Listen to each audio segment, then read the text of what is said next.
Gilgeous-Alexander drives. Hartenstein with the floater. Pull up, he did it, led to a turnover on that possession. Murray for three. Got it. Nice pass. Gilgeous-Alexander to Dort. Murray, nice move off the bounce. And Denver. And Jalen Williams passed everybody. Jalen Williams saw that and took it all the way. Jokic with the spin. And Murray passed and hangs. Scoop and scored. Got the steal. Ahead to Brown. Who saw? Porter. Caruso flies by. Fires to Murray. Makes the pass. Entry pass Jokic. Jokic puts it in. Fans here thought he traveled. Gets to the over again. Numbers if they hurry. Williams bodying as SGA goes to the left hand. Gilgeous-Alexander hurt his hand. He's in some serious points so far. 2 assists. Pull up jumper. Go. The inbound pass. Holmgren in transition. Hartenstein, good defense. He's got 2 fouls. On Denver, 3 in Oklahoma City. Euro step. So on both ends, where you see his value. In this frame, another Denver turnover. Alley-oop. Ahead to Brown. Cuts through 2 defenders. That's how you close quarters against OKC. Gilgeous-Alexander, step back 3. Extra pass. Holmgren, wide open. Brown to tie it. 3 seconds left. Fires to Dort with one long. Together. Murray in the paint, pulls up, around, and 3 for Denver. Gilgeous-Alexander with a side step.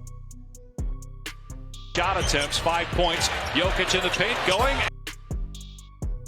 He felt where Holmgren was, used his leverage to City. Williams back to work. Plus you've got cutters along the baseline. Monday on ABC. Wiggins downhill. Blew the leg. Spinning. Baseline. Puts it up. Strawther for 3. Murray. Challenged by Williams. And Murray. The bounce. Now to the corner. Strawther again. Lynch. Fires underneath. Strawther.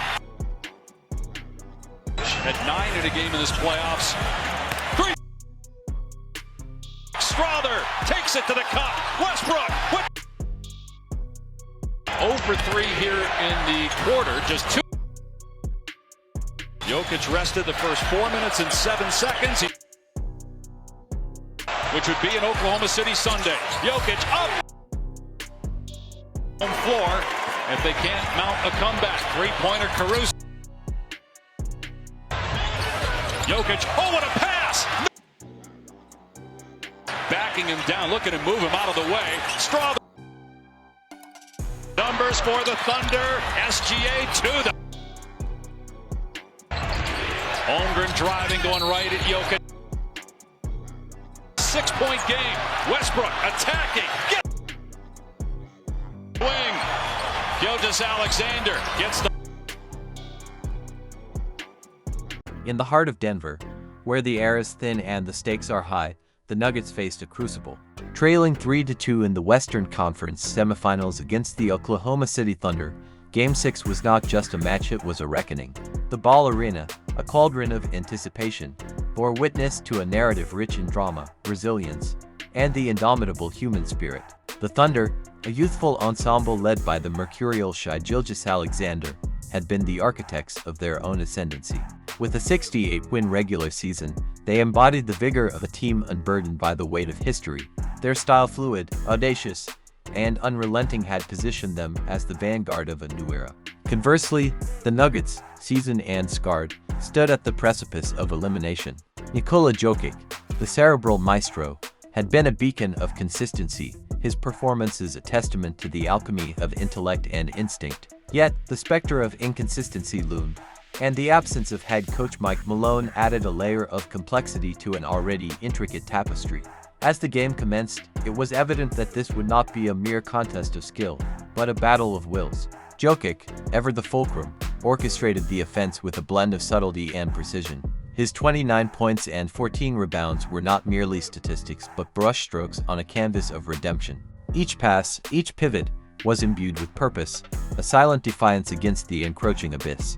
Yet, it was Jamal Murray who emerged as the embodiment of resilience. Afflicted by illness, his participation was uncertain.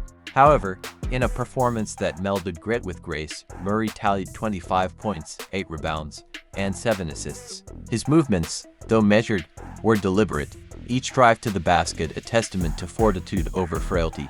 The supporting cast, often relegated to the periphery, seized the moment. Christian Braun, with 23 points and 11 rebounds, was a revelation, his energy a catalyst for the team's resurgence. Julian Strawther, contributing a postseason career-high 15 points, provided the spark that ignited the collective flame. Their contributions underscored a fundamental truth. In the crucible of playoffs, heroes often emerge from the unlikeliest of places. Reuters +1 Diario as +1 defensively, the Nuggets exhibited a cohesion that had hitherto been sporadic. Rotations were crisp, closeouts timely, and the paint, once a sanctuary for opponents, became a contested territory. The Thunder, despite Gilgeous-Alexander's 32 points, found their rhythm disrupted, their fluidity stymied by a defense galvanized by urgency. The game's denouement was a microcosm of the Nuggets' journey. A team beset by adversity, questioned in resolve, found within themselves a reservoir of tenacity. The 119-107 victory was not merely a scoreline but a statement, a declaration, that the heart of a champion beats strongest when cornered. As the final buzzer echoed, the Ball Arena erupted, not in triumph, but in affirmation.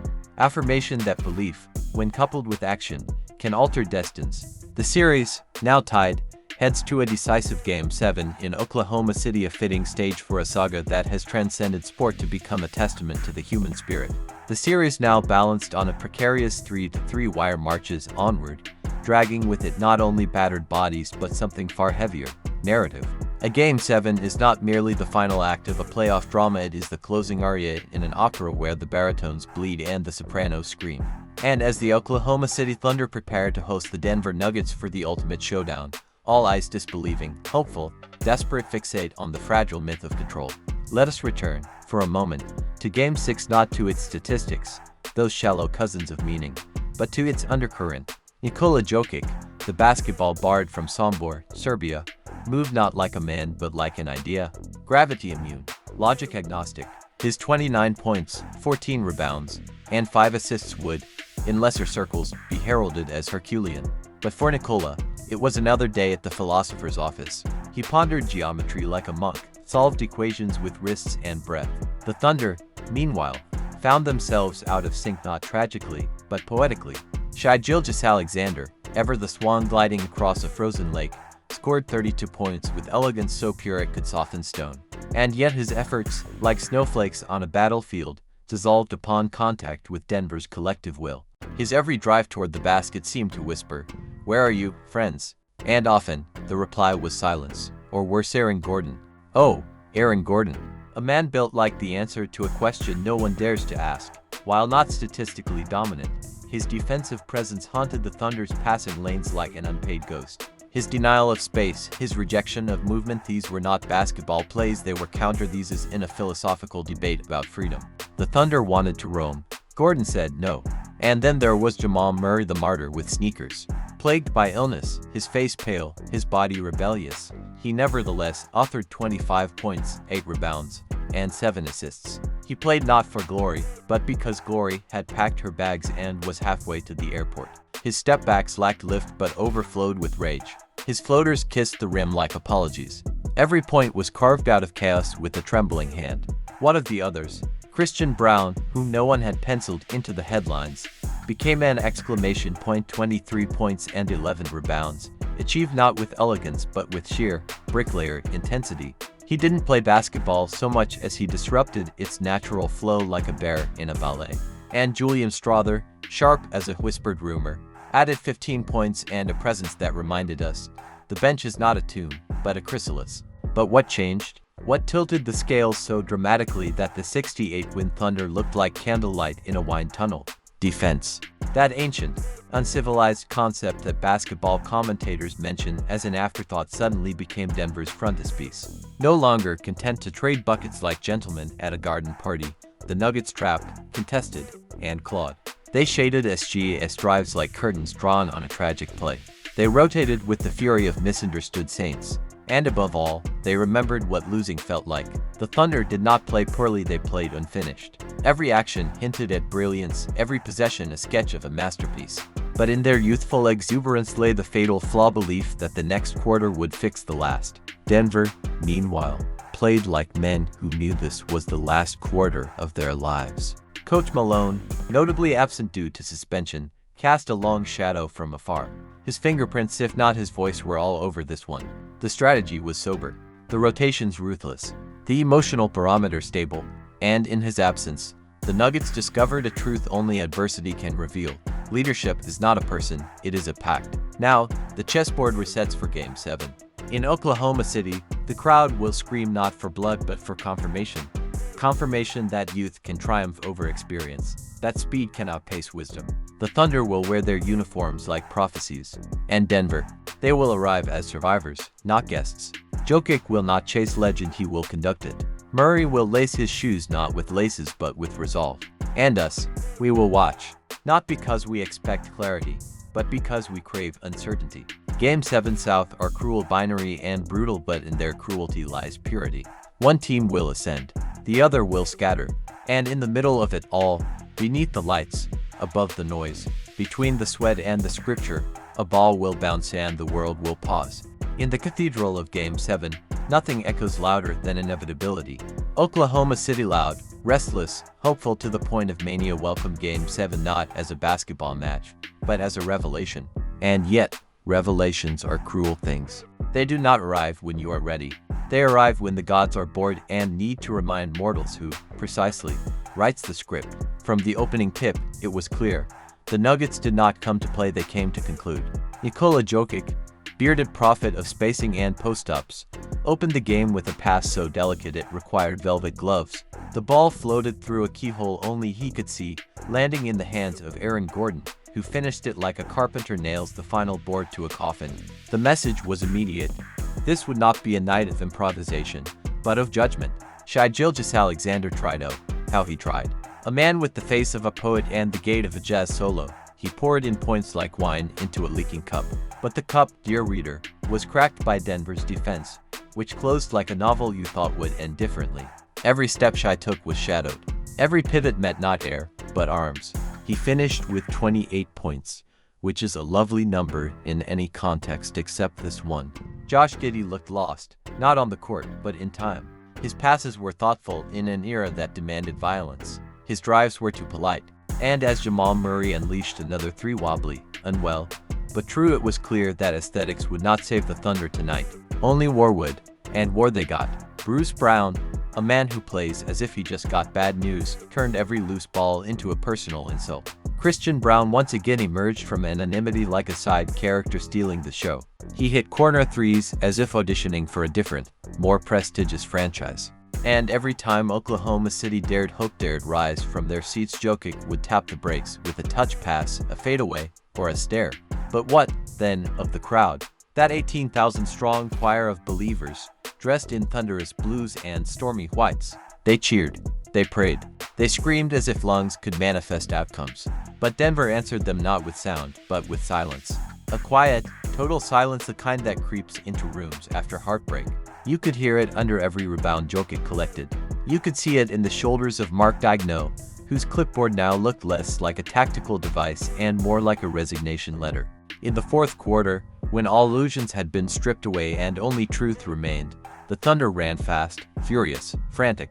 They cut the lead to 8, then 6, then 4, The arena shook like prophecy was finally fulfilling itself.